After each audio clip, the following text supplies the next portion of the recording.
Shabbat Shalom, everyone. On the lakes. Oh, yay. Kill It's all right. Another Shabbat. How are we doing today? Hope everyone's doing well.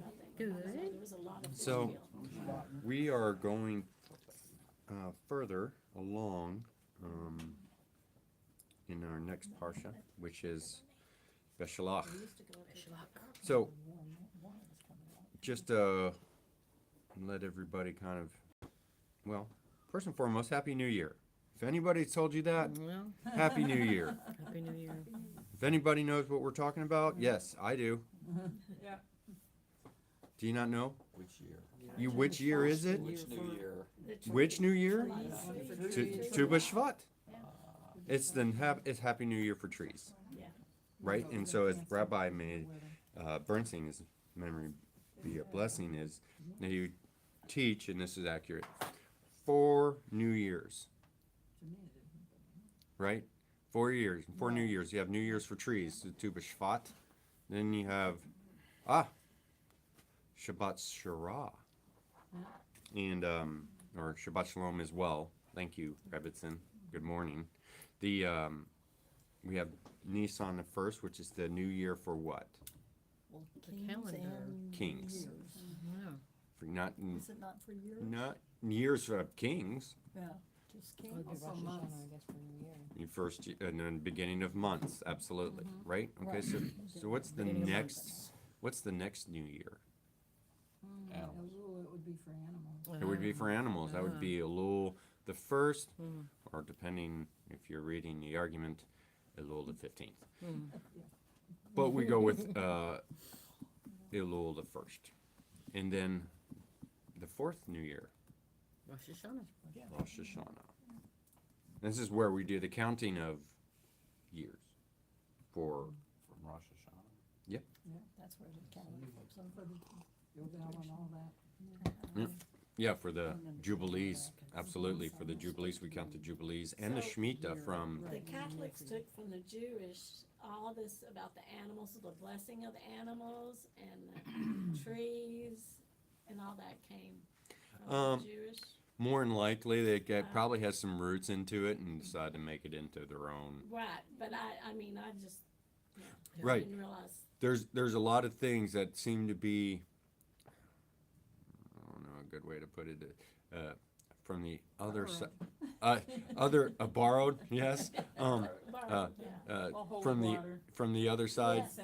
of the aisle, yes, like holy water, yes, Stuff they- Yes. yes. Keep Well, they us- originally had, Yeah. Keep us, yes, that's true. What they the originally had the priests full wear. context. At the Council of Nicaea, when the edict come out from the emperor, they had to begin to extract things out in order to make this whole system of Christendom work. So, the So discussion it that was we're already having here there. today They were is taking out, that there well, is Whatever they kept, they some Christianized, gave it different. traditions meaning, maybe a that different, are taken from, let's just say, the well, other side of the aisle, I've that studied have this extensively. a Jewish root to it, And, although they may not want to admit it. All of the with this religions church. were required to come together okay. at Nicaea. We are going to go ahead and keep on moving. That's why Catholicism is, you see a lot of pagan processes. We are going to Beshalach, which is Shemot or Exodus 13. We're starting at verse 17. More powerful than a lot of the other religions, so You see they here, say, no, it means I'll this, probably it just means like read the that. first part of So, that's, this very- parsha up to chapter 14. so the Right, church yes, 13. today isn't I'm getting my anything right to other left and than left to right religion. mixed up here, so make sure I'm right. I'm gonna finish 13, hit 14, and then we'll start in 14. I don't know how far we're gonna get, because there's some things interesting to talk about. So as we get started, Baruch atah Adonai Eloheinu melech haolam asher kadosh shanu b'mitzvotav v'tzavanu la'asoch debrivei Torah. All right. Shemot, chapter 13, verse 17. After Pharaoh had let the people go, God did not guide them to the highway that goes through the land of the Philistine, or Philistines, depending on your translation. because it was close by. God thought that the people, upon seeing war, might change their minds, return to Egypt. Rather, God let the people by a roundabout route through the desert by the Sea of Suf. The people of Israel went up from the land of Egypt fully armed. Moshe took the bones of Joseph with him, for Joseph had made the people of Israel swear an oath when he said, God will certainly remember you, and you are to carry my bones up with you away from here. They traveled from Sukkot and set camp in Etam at the edge of the desert. Adonai went ahead of them in a column of cloud during the daytime to lead them on their way, and at night in a column of fire to give them light. Thus they could travel both by day and by night. Neither the column of cloud by day nor the column of fire at night went away from in front of the people. All right, that is from the Complete Jewish Bible. Okay, so we'll just stop there, and we'll see what Rashi has to say for the end of this. Okay, so it happened when Pharaoh sent the people that God did not lead them by the way of the land of the Philistines. Okay, so here's what Rashi says in the phrase, it happened when Pharaoh sent, etc., that Hashem did not lead them. Okay, the term here is, he goes into like a grammatical thing here, as he does, about grammatical Hebrew. So he starts to kind of explain the grammatical part of it. So we're not going into too much detail on that because we know how much we love grammar. Right? Yes. Joy. But he says in the term, in the Hebrew term, velo, he did not, quote unquote, lead them. This is from the Mehilta, which appears later in the verse. But from root, which means regret or reconsider. Okay, so similar to the word go lead the people, and to the word in the phrase as you go, it will lead you. All right. Yeah, that sounds kind of confusing because he's talking about Hebrew grammar, and that's why we'll not go too deep into that. Next phrase, because it was near. All right, so we were talking about because it was near. We're talking about the land or the way, right? So did not lead them by the way of the Philistines because it was near. Okay, so we'll talk about this for a second. Before we get into what Rashi says, why did Hashem say no to this? What would you think would be the reasons why he said no to this? Well, the fact that it was near meant they could turn around and go back easily. That he could to turn their around. point. And they could change their mind. I mean, they still have their free will. Yes, they did. And that's what jumped out at me. Sure. that Right. he- I'm thinking they're slaves and they'd be scared with an army coming after them, Yeah. Slaves with an army coming back. Right. Okay. because there's not gonna be a war. Okay. Right. And so the would also, you would think that, and Rashi touches on this, that the armies in front of them also might be fierce, as well as the armies Behind Yeah. them. behind them, Yeah. right? They'd be stuck. And they're not fighters. Shabbat shalom. Thank you, Sean. It is a nice library, isn't it? Even after seeing all the miracles that Yeah. happen, and Right. we do, we get afraid. So here's what Rashi says. That was down, this is down. Because it was near. Yeah. And it is easy, this is Rashi, it is easy to return to Egypt by that route. Okay? Right? And there are many agadic midrashim, many parable stories to help explain this topic. All right? So when they see a war, right? Such as the war referred to in the verse in Amalek and the Canaanite descended, etc. Right? When you looked in further on in like the book of, Shemot in Bed-Midbar, you have the fighting, Amalek, who came in from behind and, Well, even in this, doesn't it say something about Amalek, or fighting Amalek in this parsha too? oh yeah. Yeah, Amalek is, Well, he's from Esau, so obviously Yeah. there's already a family hatred, Yeah, they're, ancient hatred okay. between him and Jacob. So, Hashem, had the Israelites gone out, apologize, let me rephrase. Had the Israelites gone out of Egypt by a direct route, they would have returned. This can be concluded as follows. If now, when he took them roundabout by a circuitous route, there's a word, Yeah. they nonetheless said, let us appoint a head and return to Egypt. Had he taken them by a straight one, all the more so would they have wanted to return to Egypt, since a direct route would have allowed a quicker return. All right.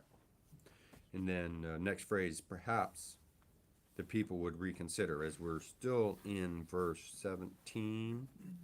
For Hashem said, perhaps the people will consider when they see a war, they will return to Egypt. So perhaps the people consider. They will have second thoughts over the fact that they had gone out of Egypt, and they will set their hearts to return. So straighter the route, the easier the return back, right? The more harder the route, they're like, dude, man, we got to go all the way back around this way to get back. It's harder, you know. Parting the Red Sea again might have been a challenge. Parting the Red Sea again might have been a challenge. Just jump Yes, over it this time. that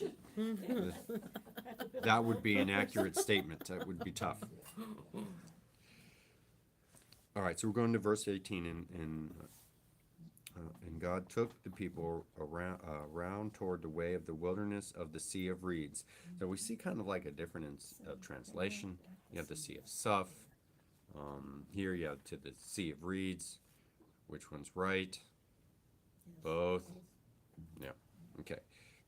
And the children of Israel were armed when they went up from Egypt. So here's They a. were armed there. So let's. This is a fun one right here because I don't remember learning that. we have. Well, that's where Rabbi gets his only 20%. Right. Yeah. So when we're going to talk about that here in a second. So we have to make sure, and Rashi points this out when he does his talk, his explanation of this verse. And it's relatively lengthy, but where Rabbi Bernstein got his thing is good, but we have to understand where it came from. Okay. And Slade Henson would make a really duly note of this to you guys about this, and we'll talk about it as I keep going because I'm trying to make it better in my mind to explain it. But Rashi will want you to pay attention to the pashat, contextual meaning of the words in Torah. And so this is what Rashi says. Okay. Before we get there, he will say,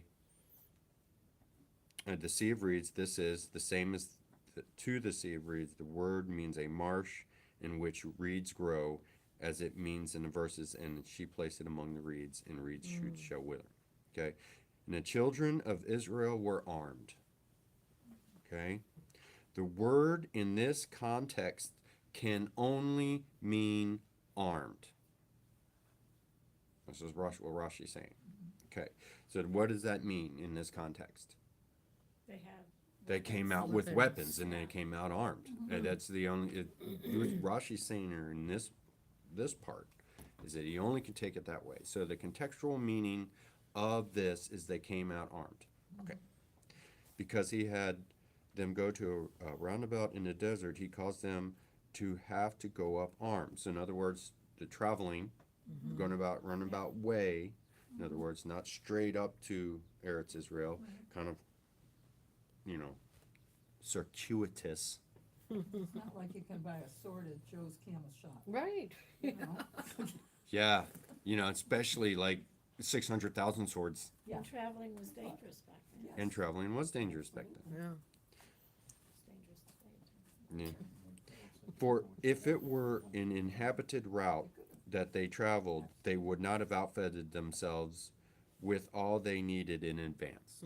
Right? It's like, okay, when you know, perfect example, when you know you're going to be going by interstate, like Interstate 95 or 75 to whatever, Atlanta, from here, you don't, you know where stuff is if The you've gas traveled that station route. is. You know where the gas stations are, right? You know where everything's close. Buc-ee's. You don't have to do anything. However, if you're going to go somewhere in the middle of Utah or in the middle of Canada, not Canada, well, yeah, that's true, Canada, or Colorado, right where it's like some far Texas, where there's far distances between any type of civilization. Louisiana's kind of that way. Louisiana could be, yeah, absolutely. Even on the interstate.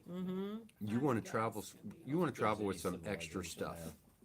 That's, you want to make sure that you have all the necessary provisions with you. They have signs in it. But they didn't know they were going that way. That would be my objection. You, God knew. you would say, that- God knew, Yeah. but they had no Yeah. idea that they weren't gonna take the highway. God let them somewhere else. right? Well, I see your point, but they were given a lot of things, and they Take left up their arms. arms. So Yeah. where did these slaves get the arms? Well, Egyptians. The Egyptians. Yeah. And their weapons. Apparently, They yeah. had good Egyptian weapons. The Egyptians. Joshua was a Please go. powerful warrior. Yeah. Please go. Yes, Here's my true. here's my Yes, he sword. was. Please go. Yeah. Yeah, the Egyptians were Yes. very generous. Go. Just God caused them to be very generous. yes, Our Well, Bible all that also stuff says happens to fully even armed. one- fully Which armed. does that mean? Yes. They were all armed to the teeth with the That's a good- rifles, the bullets, the knife in the teeth, or does it mean fully like every one of them? That's a good question. My initial thinking would be that every one of the fighting men, specifically the army itself, were armed, and were they armed like to the teeth, as you would say? Maybe. Like Sure. the helmet. But just because you have been given weapons doesn't mean you know what how to to do use with them. Right, just Right. because you've been given Everyone weapons already, doesn't mean you're. maybe. Right. Well, and that's where even though they were fully armed, well, No, they didn't I, have the I see. heart. Yeah. They didn't have I the get heart, the strength to go out there and use it. That's right. They were still Yeah. slaves. Okay. Right. For if it were an inhabited route that they traveled, they would not have outfitted themselves with all that they needed in advance, but they would have conducted themselves like a person who travels from place to place, meaning you know where you're going and you know where all the places are. Okay. And has in mind to buy there in places he travels to which he will need, as we just discussed. But when he sets off to the wilderness, rather to an inhabited area, he has, let me make sure, to prepare in advance all that will be needed during the course of the entire journey. Okay.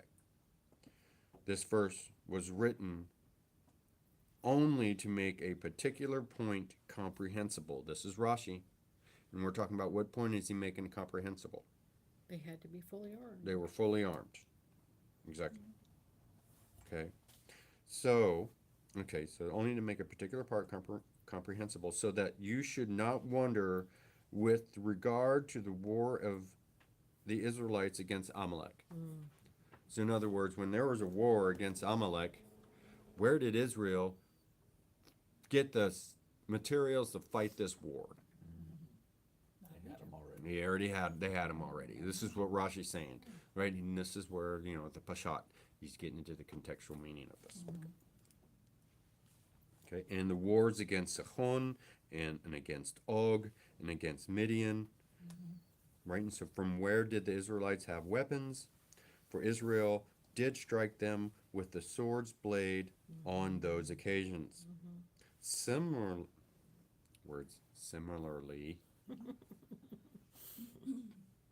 I like circuitous better. I can say that. Word of the day. Divine air. Similarly, it says, you will cross the Jordan armed. Okay, now that is from Joshua 1:14. Okay, likewise,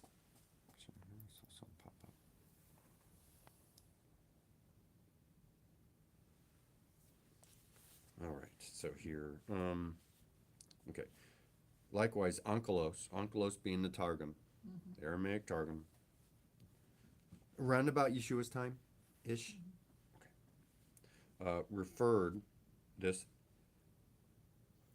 as he translated this particular word in the phrase, and he armed his lads. That's from Genesis 14:14. Okay. Okay. Sure. Okay. All right. So now he just gave the Peshat. So, and Andrea just said it, Devar Her, alternatively, right? He says this. Alternatively,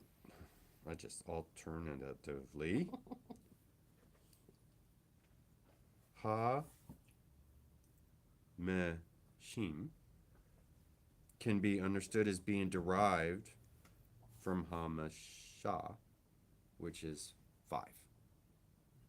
Okay. Taken in this sense, it implies that only 1 out of the 5 Israelites departed from Egypt, and the other 4/5 died in Egypt during the 3 days of darkness. Well, they died. Yes, according to this. Right, so we have to understand, right, so we have to understand, we did not get into it because we didn't, on that last, what is it, couple parshas ago, we did not, parshiot, we did not tackle that. We didn't get to that, the 3 days of darkness, or was it 6 days?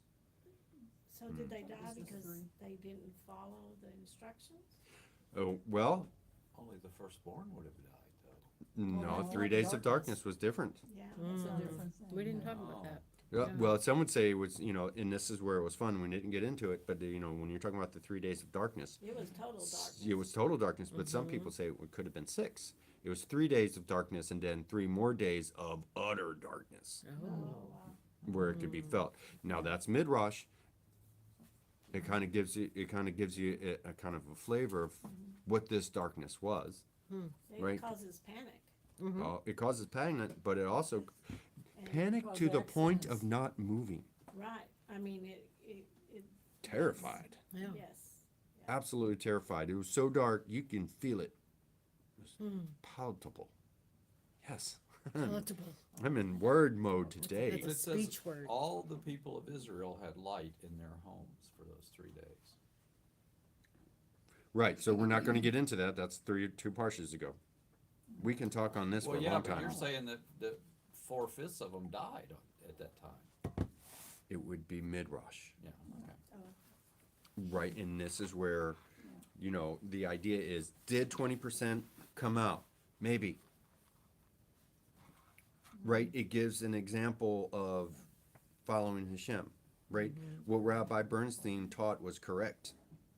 But also, what Rashi is saying here about the plain meaning of the text, right? This word, the 20%, was derived from that Hebrew word in there. Is it accurate? The answer is yes, but we have to understand where it's coming from. Maybe 20% were military capable and bearing arms. Right? Well, maybe. So, well, no, whoops, sorry, I kicked it. Rashi, no, that would be it. We're talking about the whole, the whole group. So we have to understand something, right? Numbers. And this is what Slade and I had a discussion on this topic. He said the 20% is a interpretation that's legit, right? But you have to understand what it means, which we're not going to go too deep into that because that takes away from the parsha that we're studying. But Slade would say, all right, so how many generations has it been since they got in? So I don't know, 4.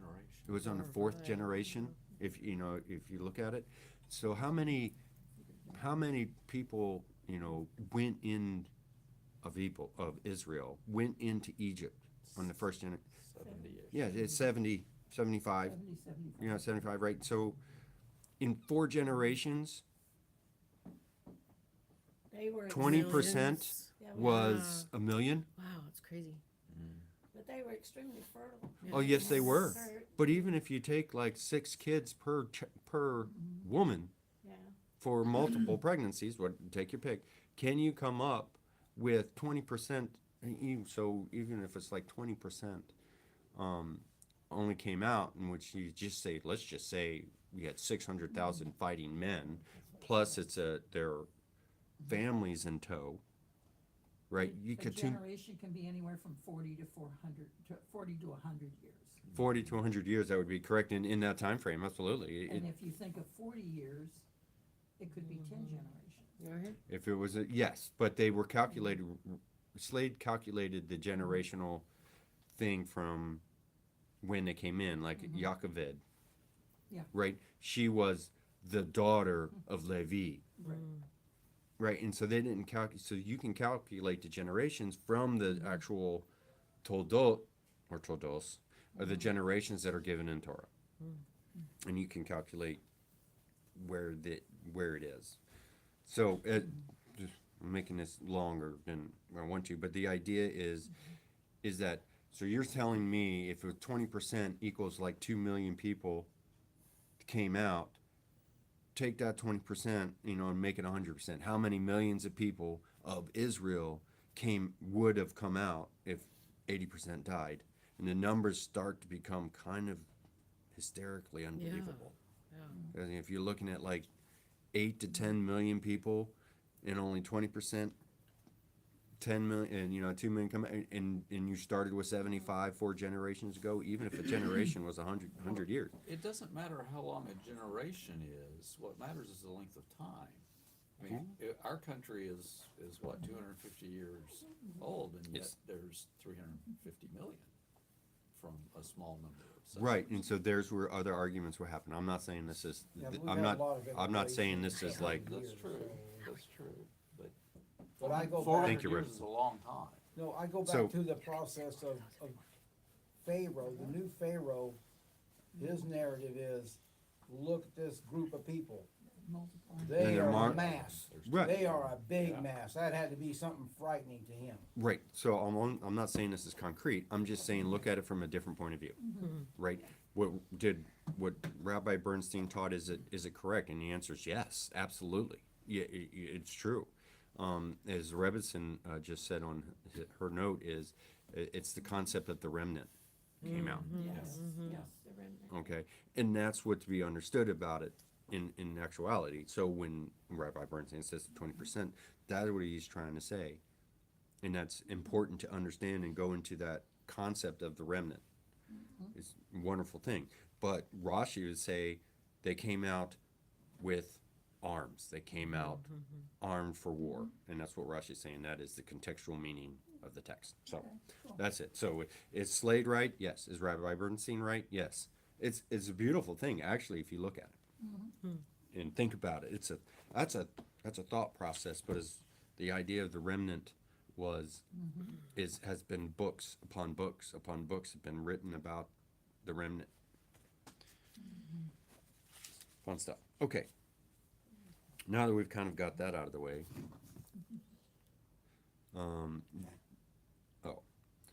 that's a good point, Rebbetzin. She says Judaism is both and, far more often than either or. Oh, okay.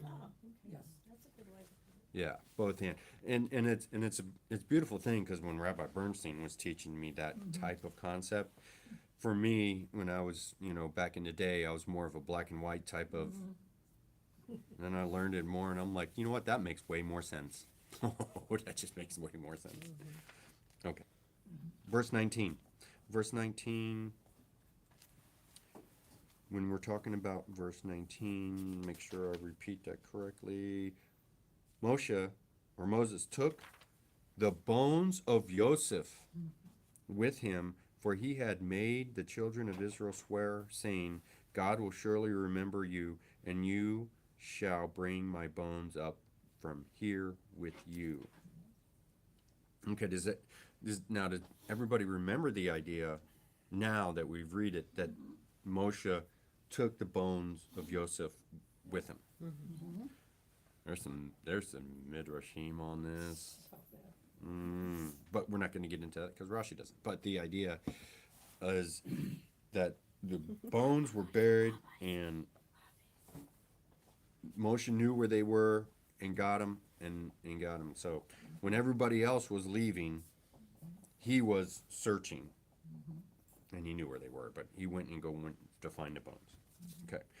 So Rashi says about he made the children of Israel swear. Joseph made his brothers swear that they would make their children swear to take his remains with them when they would leave Egypt, right? Because look, remember, and he'll say something about it, but remember that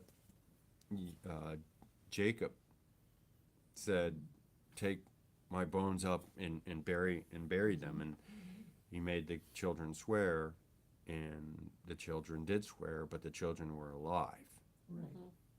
Right? And Joseph was pretty sure that everybody, the other brothers would probably be dead by the time they would leave Egypt en masse. Okay. So why did Joseph not make his son swear to carry him to the land of Canaan immediately upon his demise, meaning Joseph's sons? Okay. As Jacob made his son swear, right? Because Joseph said, "I was ruler over Egypt, and I had the wherewithal to carry out the terms of the oath that I took to bury my father." Okay, so when Jacob died, Joseph had the power to do that burying, right? He was second in command of Israel. Okay. "But as for my sons, the Egyptians will not let them carry out the terms of a comparable oath." Right? So meaning that they didn't have the political power, I guess, if you will, to take out Joseph's bones and bury him anywhere else. Plus, he's a popular guy.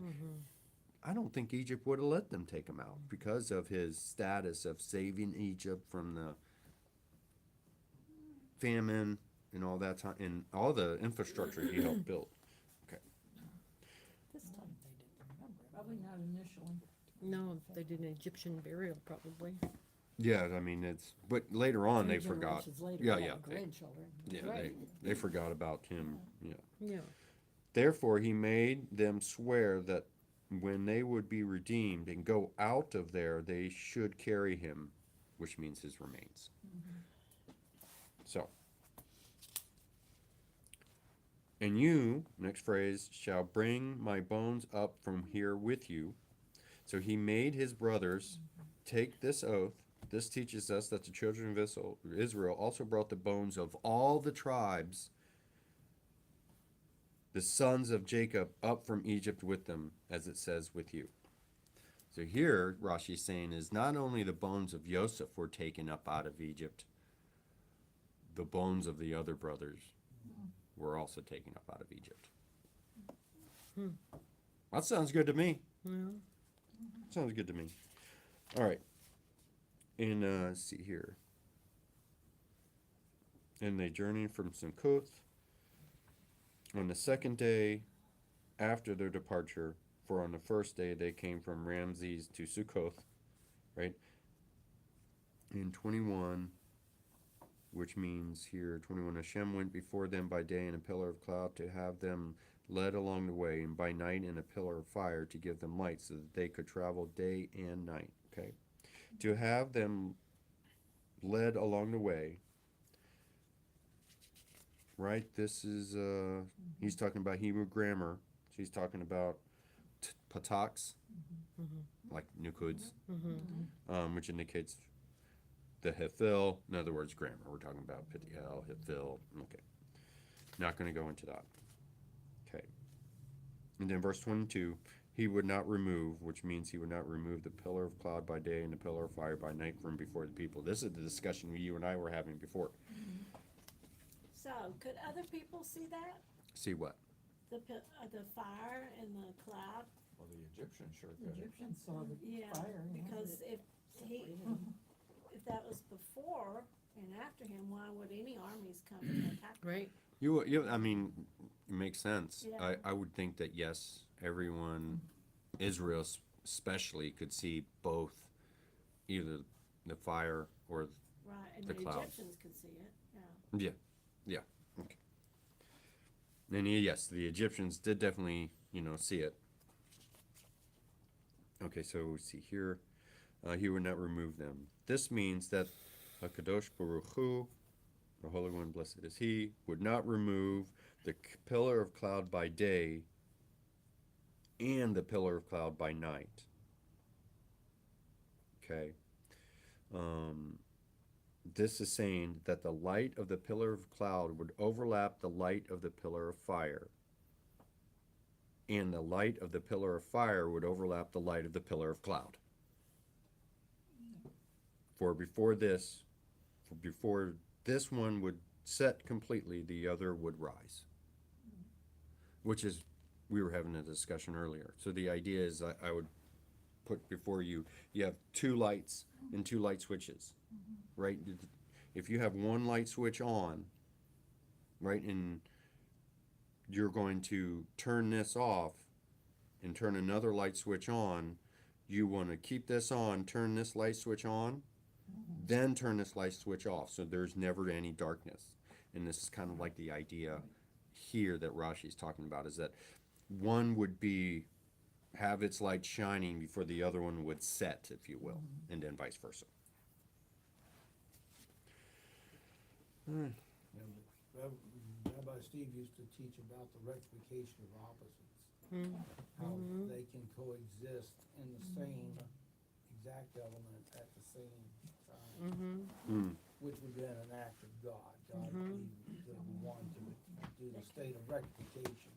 Okay. And we see it in multiple ways. Why was it important for Joseph to be buried in Israel? Why did he want his bones taken? Why did Yosef want his bones taken to Israel? It's because that's the land that was given to them. Yeah. That was the promised land. To Abraham, right? Abraham, Yitzhak, Yaakov, Yosef. Yeah, it'd be being reunited with his kin. Yeah. Abraham, Isaac. Yeah. Jacob. And it Right, makes 'cause sense Mitzrayim why is all the not brothers' his home. bones would be coming out Yeah. too. So He wanted to be buried at home. So the tribes would, the bones of the leaders of the tribes would not stay in Egypt. They would all Right. go into the land, the promised land. yeah, mean, all the other sons came with. Right. Or the yeah, brothers. That makes sense too. Yes. Right. That would be the reasoning, right? I mean, we can go down that one. I'm probably the sages will touch on that, but I didn't do a study into that. But Jacob didn't want to stay in Egypt either. Yeah, Jacob didn't want to stay in Egypt. We know that. He So wanted to be there there. has to be a reason. Good thinking. I like it. Verse chapter 14. Chapter 14. Back to the CJB. Adonai said to Moshe, "Tell the people of Israel to turn around and set up camp in front of Pi Hahorot, between Migdol and the sea, in front of Baal Zephon, camp opposite it by the sea." Verse 3, then Pharaoh will say that the people of Israel are wandering aimlessly in the countryside. The desert has closed in on them. In verse 4, I would make Pharaoh so hard-hearted that they will pursue them. Thus I will win glory for myself at the expense of Pharaoh and all his army, and the Egyptians will realize at last that I am Adonai. And the people did as Hashem ordered. The people did as ordered. All right, I'll stop there as we keep on moving on with what Rashi's saying here. So now, understanding what's happening here, what did Hashem tell Israel to do? But they can't Make a face in the circle. sea. Well, even before that, they told them to turn around. Yeah. Hey, I know you gotten this far. How about you go back? And by the way, don't pay no mind to the army that's coming. Right? Because it's like they're going back to Egypt, which is why. Yeah. So, and let them turn back, which is Rashi saying here, because Hashem spoke to Moshe saying, speak to the children of Israel and let them turn back and encamp. All right, so let them turn back to their rear, like behind them. It could also mean they shall encamp again. Okay, they were approaching closer to Egypt, which is this is Rashi. They were approaching closer to Egypt the entire third day after their departure. Right, so they left. We're going away from Egypt, and the third day they're coming back. They did this in order to mislead Pharaoh, so that he should say they're lost in their way. As it does in fact say, and Pharaoh will say about the children of Israel, etc. Okay. And encamp before Pi-hahiroth. Here's interesting. This city, Pi-hahiroth, is Pithom, which if you remember back Shemot, in the Parsha, in Parsha Shemot, in the beginning of the book of Shemot, I believe. Yes. What cities did the Israelites help fortify or build? Pithom was one. Ramses was the other one. So why the name change? Okay, here you go.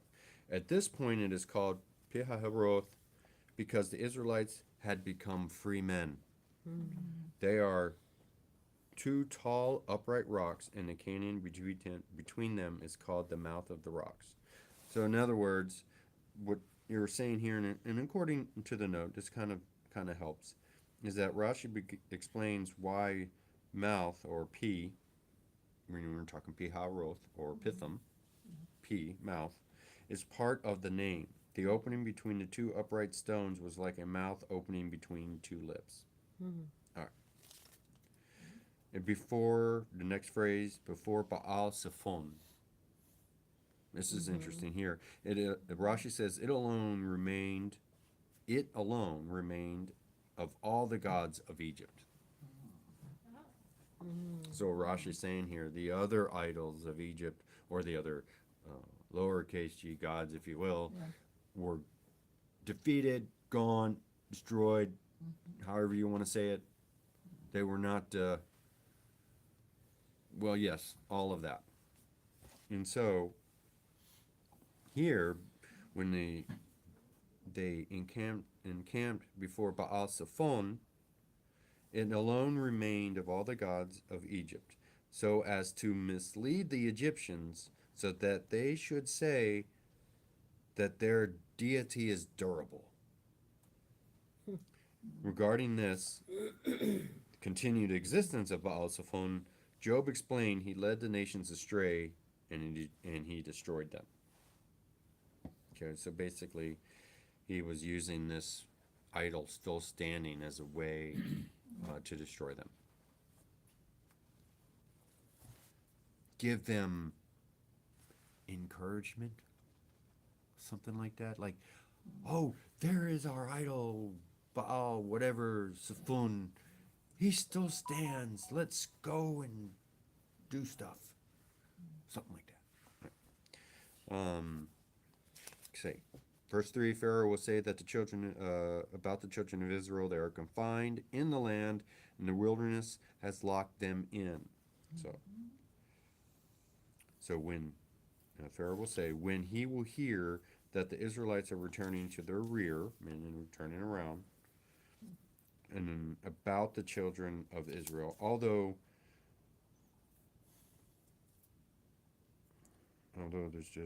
the prefix lamed usually means 2 or 4, now he's going into grammar again, right? But we have the idea of the lamed. So when you have this as like a prefix, right? And I'm not going to go too deep into the grammar part of it, but you can have like prefixes like bud midbar, right? The ba is a prefix to midbar, right? Lo Hashem, let's just say, or Lo Adonai, with the lamed in the beginning, also is a prefix, right? It's not part of Hashem's, Yud K, Vav K. It's not part of that. Okay. So this particular, what Rashi's saying here, this prefix of the lamed usually means two or four, like to Hashem or for Hashem. The phrase that is being talked about here means about the children of Israel. Okay, similarly we find, so in other words, two or four, it's actually this prefix meaning here in this context is about the children of Israel. When Pharaoh will say about the children of Israel instead of Pharaoh will say to the children of Israel, or Israel will say for the children of Israel, this one is, I say, grammar. See how fun it is? Yeah. What is that lamed in front of that you're talking about? See here, let's go, let me see what if I can find it.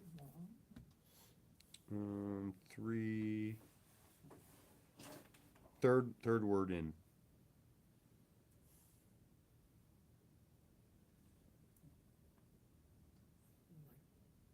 Lebanon. Oh, the people, yeah. Right, that's what he's talking about in this phrase. Right, it's to the children of Israel. But it's actually about the children of Israel, not to the children of Israel. That's what Rashi's point is. Yeah. Some of those prefixes are pretty loose. Some of those prefixes, Than, well, about, Oh, yeah. above, around, all Welcome- the prepositions. All the Yeah, prepositions, it's yeah. like you never know. welcome to Hebrew. I know. Because they'll tell you, but always means this, but Right. no, Except until it for- doesn't. Until Right. it doesn't. Right? It's like, That's what you have to say about everything Hebrew, until it doesn't. Until- This well, rule I- applies. we- Until it doesn't. and it's all about context, right? And in English and with like myself, I'll speak for myself. English being a little more precise than as far as like explaining things Right. than Hebrew. But Hebrew can be pretty precise when Hebrew wants to be. Right? Does that always happen that way? No. Right? And is that wrong or right? And the answer is no, it's not wrong, right? The language. It's the language, and Hashem. Look, Hashem created a world with Hebrew, so there's something to that. Sorry, there's something to that. All right. Or what says A is in neighboring way. Okay, so similar, we find the instance of this lamed prefix meaning something other than to or for. For example, in this verse, Hashem will wage war on your behalf. And the word lechem, I believe that's what that is. It's so small. Which begins with the lamed prefix means on your behalf. Similarly, in the verse, say about me, he is my brother. The word li, I believe that's what it is, which begins with the lamed prefix means say about me. So Rashi gives examples of the lamed being about. Okay, moving on. They are confined, which now we're still in verse 3. Pharaoh will say about the children of Israel, they are confined in the land. So the phrase, they are confined, this is Rashi. They are locked up and embedded. And then Rashi, in Rashi fashion, gives a French word to try to explain it to somebody who speaks English. Okay. There was no English then, so. Yeah, there was no English back then. That was his native language. Well, you know what? There could have been English. I've heard English back in the day. Like if you ever seen writings of like old school English in like the 1500s. When did Rashi live? Rashi lived like 1100 ish. Yeah, there was no. There was Proto English, but I'm telling you, Norman and Saxon. yeah, if you look at like. It's just like take the King James Bible back in the day. It's I mean, I'm serious. It was like 1612. Yeah. Oh, it is the words are unrecognizable. I mean, ugh. I mean, Shakespeare is like, Chaucer was like 1500, and that's Chaucer. impossible to read. Right. that. yeah. Very tough. It's like, It's how funny can to you read. even Hundreds of understand years that? earlier, Yes. no. Yeah. Anyway. So, Rashi uses this French word serrer. I don't even know if I'm saying it right. So, like the word in the phrase, let's see here, restraining barriers of the sea. Oh, by the way, serrer means to lock in French. The modern French verb serrer means to crowd or squeeze in a confined area, or squeeze into a confined area. The English derivative serry has the same meaning. I have never heard of that English word serry, S-E-R-R-Y. Never heard of it. But apparently that word means to lock in or to put into a confined space. Can show Serry. up on a crossword. Baby step. I'll have to try to put that in my repertoire of words. Yes. I Packed probably in heard like the word- sardines. That's it. You've heard the Rebson. word serried. Serry. Serried ranks. Serried No. ranks. Okay. No. That means Well, here it says to press or crowd closely together, often in compact rows or ranks, like Ranks. soldiers or ships. We're all Goes looking on. this up now in English. Serried ranks would make sense. Serried ranks. yes. A tie rank. Serried, Okay. yes. Makes sense. The- Wow. the Serried British ranks. regulars would have used something like that. Ah, got it. All right, so, okay, so see here, they are confined in the wilderness, for they do not know how to get out of it and where to go, and this is the idea of being confined. So they don't know where they're going. And, you know, right there, I'm looking ahead, and I am seeing that we might get into subjects that might be too long to pan out in the remaining time we have left, so I will. 4 verses. We moving today. All right, everyone. Thank you so much. Shabbat shalom. I'm just thinking,